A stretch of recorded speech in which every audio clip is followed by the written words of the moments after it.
আসেন ম্যাডাম, তাজা তাজা ফল আছে, নিয়ে যান। আম নিব, কোন আম ভালো মিষ্টি হবে সেটা দেন। তাইলে ল্যাংড়া আম নিয়ে যান, ভালো মিষ্টি হবে, 120 টাকা কেজি। একটু কমায় নেন, ল্যাংড়া আমের চিকিৎসা তো করতে হবে তাই না?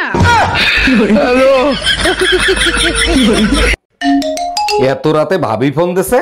হ্যালো অরুণ ভাই, আপনার ভাই লাইফ ইন্স্যুরেন্স করছে 10 কোটি টাকার। আরে ভাবি, এটা তো খুব ভালো খবর। ভাই কোনোদিন মারা গেলে ওই টাকাটা আপনি পাবেন। আরে ভাই, সেটা তো আমিও জানি, এখন এই লাশের কি করব সেটা বলেন।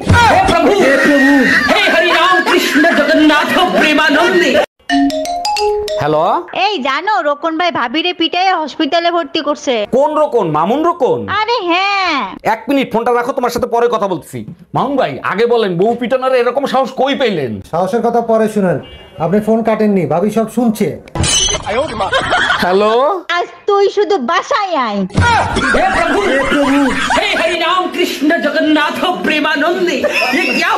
জানো কালকে রাতে আমার স্বপ্নে জিন আইছিল। বলো কি, তাই নাকি? তা কি চাইলা? আমি চাইলাম আমার বোর জ্ঞান বুদ্ধি 10 গুণ বাড়ায় দেন। তুমি স্বপ্নেও আমার কথা চিন্তা করো? জিন হাসতে হাসতে বলে, 0-র সাথে 10 কেন, 1000 গুণ করলে 0ই হবে। By bye, tata, good bye, Gaya.